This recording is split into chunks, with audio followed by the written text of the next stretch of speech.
we can at least get started, especially if Patricio has to go a little bit earlier. So here, let me start the recording. Mm-hmm. Recording in progress. Okay, well, welcome. I can't tell if there are people there in the room in Chicago. If you are there, I guess you deserve some like a prize for showing up at 8 a.m. on the first day of the conference. As the presenters will all be on Zoom, and we're just waiting for one more to get here. But this is the panel, Understanding Urban Resilience to Climate Risk and Disaster. So we're going to start for now with Professor Patricio Valdivieso. Did I say that right? Sorry. Please correct me if I didn't. And yeah, we'll start with you if you want to start with your presentation. And based on the schedule, we're actually a little late, but they're trying to keep them about 14 minutes. So I think if you shoot about 10 minutes, about 12 minutes or so on the presentation, it'd be great since we're a little bit late. But. Thank you very much, Adam. I thank you also for your message and your time. I share the screen with the presentation.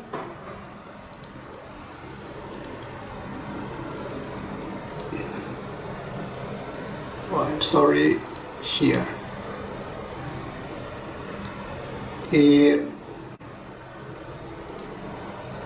So the title, Institutional Causes and Consequences of Local Efforts to Adapt to Extreme Weather Events. The research questions of this study: strong capacities and local motivation are important ingredients of effective local governance response to frequent disaster and climatic change. But how are the capacities and motivation translated into institutional decisions? We explore how both internal and external institutional dynamics shape local government decisions and outcomes in Chile during the period 2009-2018.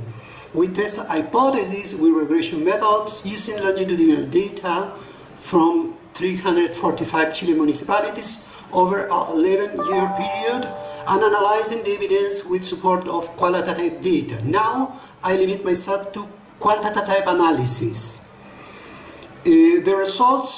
Our results reveal that the observed heterogeneity in infrastructure investment decisions is associated with autonomous and direct effects of capacities in terms of financial and human resources, autonomous and direct effects of leadership attributes in terms of electoral, municipal council and political support and continuity, moderating effects of municipal organization robustness being the most quantitatively outstanding moderating factors. That is what we show in Chile. As implications, efforts to support local governments in the emerging policy domain of resilient critical infrastructures require special attention to the robustness of municipal institutional arrangements. Our framework, the null hypothesis 1 is that capacities explain investments. It is always the key factors for investments. The alternative hypothesis 1, the relationship between capacities and investments or maintenance depends on the interactions with municipal organization processes or external institutional dynamics. And we have another null hypothesis 2, leadership explains investments or maintenance in its own right, and the alternative hypothesis, internal or external institutional dynamics, affects the direction and strength of the relations between leadership attributes and outcomes. The data of our sample of 345 governments shows that all local governments invest to extend the life of current public infrastructure maintenance. Several local governments do not invest in new projects at all, investments in new infrastructure. They do not invest because they perceive the best payoff they can obtain is lower than fixed costs. I show you a graphical representation of that. Left side, we have that where the costs are higher than the benefits, the marginal net benefit is higher than zero. We observe more investment than zero. Right side, we observe the opposite, where the costs are higher, fixed costs, variable costs are higher than the benefits. We observe what we observe is investments lower than zero. No? From the point of view of the decision maker, the optimal decision is zero investment.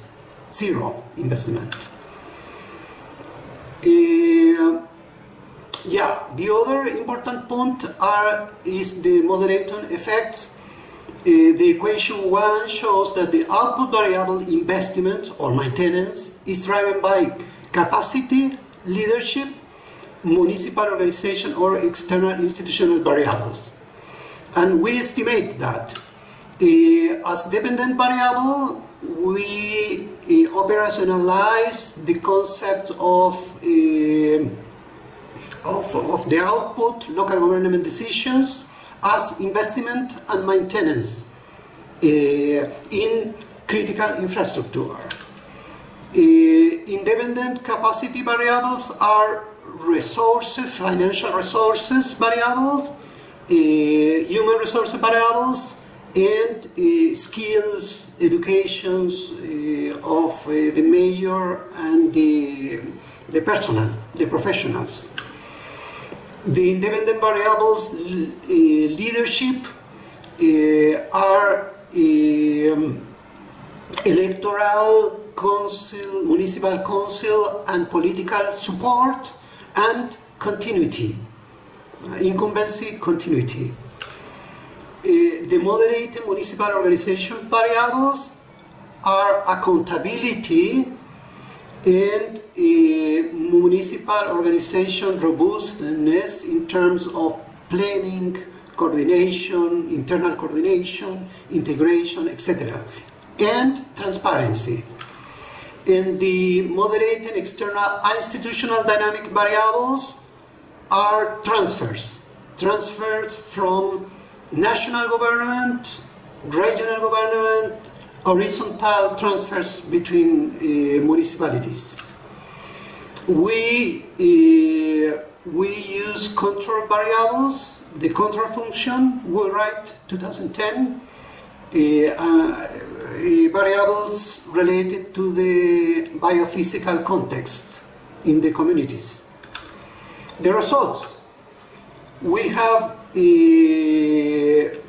tables, regressions models with variables with autonomous and direct effects, black colors, and moderating effects of municipal internal organization variables on the relationships between capacity variables, leadership variables, one side, and on the other side, the investments, blue colors. We have for these municipal internal organizations a moderating effects of external municipal governance, but which I show better figures with results. In this figure, figure 11, we see the effects, autonomous and direct effect of leadership variables, blue colors, and capacity variables, gray colors. And here we see the effects, the moderating effects of municipal organizations' robustness and accountability on the relationships between leadership, electoral support, and capacities in terms of personnel and in terms of financial resources. And we see higher effects, in terms of size and directionality. And here we have the effects of the transfers variables, multi-level governance variables. Our conclusions. Based on estimated models, we reject the null hypothesis 1 and 2 and favor the alternative hypothesis, moderation effects. There is non-linear effects of variables, capacities, and attributes of leaders on local government decisions. Variables that represent leadership's attributes, electoral, municipal, and political support, are quantitatively more important than the municipal capacity variables, human and financial resources. And this is very important. Municipal organization variables have the most robust moderating effects in some capacity and leadership variables. For instance, where more investment in resilient new critical infrastructure is required, like in Chile, organizational robustness is essential ingredient to achieve progress, making feasible that capacities and leadership motivation translate into decisions and results. Thank you very much for your attention. Both of you, actually, I'll start with some comments for Patricio in particular. But I think between the two papers, I was very impressed with all the data that both of you brought to bear. And in the case of Patricio's, just how much data you had, challenging to get that kind of data in my experience working with local municipal politics here in the U.S. It's very impressive. So some of my comments, I do think, specifically, Patricio, in your paper, just beginning with the literature review, and it does seem like it's probably maybe kind of like you're still kind of working draft of the paper. I think you guys, and maybe one way to really pitch the paper is to start off about why investment and maintenance are important. And possibly sometimes there's a tension, I think you kind of this a bit, about sometimes if there's too much investment in new things but not maintenance of the things that you've already invested in previously, that can be problematic, right? And you start to have these past investments start to not be as effective anymore because they're lacking the maintenance and driving that home. I saw there's a paper by Justin Fox and Richard Van Wielden in the Journal of Public Economics. It's called Hoping for the Best and Prepared for the Worst. And it talks about how it's more of a formal model, but talking about how there's an incentive for elected officials to basically underinvest in preparing for potential disasters, environmental disasters, and or also natural disasters of all sorts. And then just that once the disasters hit, then, they're out there showing that, I'm working hard and trying to, repair things and spending money in that way. But actually, if they had prepared in advance, would have been better. But they get less electoral benefits from that. Anyway, so they underinvest in that way. Anyway, so I thought it would be a good paper just to bring in. And also, I think to try to frame your paper to say, look, we're concerned, we want to make sure that they are investing enough in maintaining the things they invested in, and then what leads to that. The other discussant who couldn't be here, she mentioned, and I kind of agree with this, of making sure it's a little clear in the paper about what types of investments and what type of maintenance you're looking at. It seems like it might be kind of broad, but if you could have it be more focused on investment and maintenance that deal with extreme weather events, and maybe you do, and maybe I missed that, but make sure that was clear, that you're looking at specifically investments and maintenance on dealing with extreme weather events. I liked in your presentation, especially how you had the tables with here are the variables and defining them. Something like that in the paper, where like a table with all of those variables can be really helpful. And part of that is because you have a ton of variables you're looking at, and a lot of them for good reason. But that would help, I think, for the reader. I wonder about trying to do some like F-tests and model fitting to try to maybe have some models that are kind of reduced down to the variables that seem to have the most importance in the model, or with explaining the variance in your dependent variable can be helpful. And then what you might do is have that in the main paper, and then have the fuller models, have those in an appendix. Now, having said that, then I'm going to say, oh, here's some more variables you should add into your model after telling you that you have a lot. I was curious about having more citizen-level variables about like the preferences of citizens, and that might be really hard to get at. You might have some measure of like the two-party split, or sorry, not the two-party, but sorry, I was thinking U.S. context of the just the partisanship. What percent of the citizens voted for this party or that, especially if there are parties that have a platform dealing more with like environmental policies, right? You might want to know what percent of the citizenship lines up with parties that are more concerned about some of these environmental factors.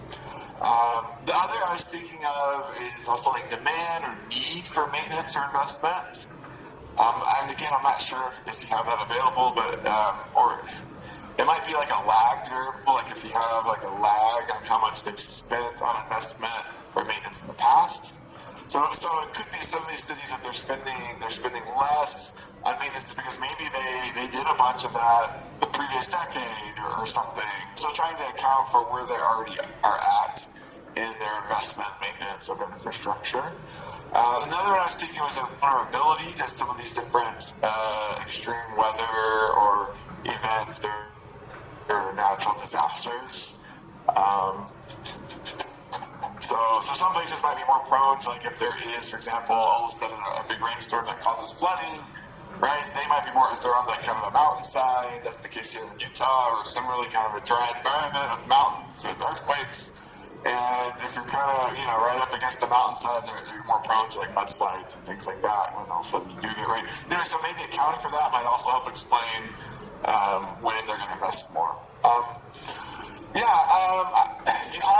You controlled for the party of the officials in a sense when they were with the ruling party. It wasn't as clear to me if that was like if they aligned with the national ruling party and what the national ruling party's preferences were with just like this type of maintenance or expenditures. And so anyway, so making that clear to the reader, like what the ruling party where its stance was, or just accounting for was it the national party? Is that what it was? If they lined up with the national party, okay. And then I'm very interested in seeing more of the qualitative data. I think that was also very impressive that you had this process determining which cities to survey and officials, and you're not presenting much of that yet, right? Correct about that, yeah. So I'm looking forward, I think, as you develop even more to see some of that come in. And some of that you might show, again, with tables of saying, okay, this is the number of officials who said these things, or they're doing these things, or they have this process for determining. I did think it was really important in your finding, though, of kind of this professionalism of the officials and how that leads to more maintenance. Well, I thought it was interesting that having this big boat lead of the mayor led to less maintenance and more investment. And I think there might be a story there about how maybe they think at least that they get more electoral credit. Maybe they're getting more credit from voters by having ribbon cutting ceremonies with investment. You don't get that opportunity with maintenance. Is kind of how I was thinking about that. Anyway, so this is a great project and an important one with great data. So there you go. Thank you very much. So I know you got to run, Patricio. Sorry. Very good recommendation. I'm sorry, you're muted. If you want to unmute yourself. So thank you very much, Adam, for your recommendations, your time. I have to go to the classes. But if you allow me, I will send an email with maybe with more questions. For example, this very good recommendation to have a look at the article in this public administration journal. Thank you very much. Very. I am grateful, very grateful for your recommendations. Okay, thanks. And this is And I'm very sorry that I have to go. Thank you so much. Okay, we'll see you, Patricio.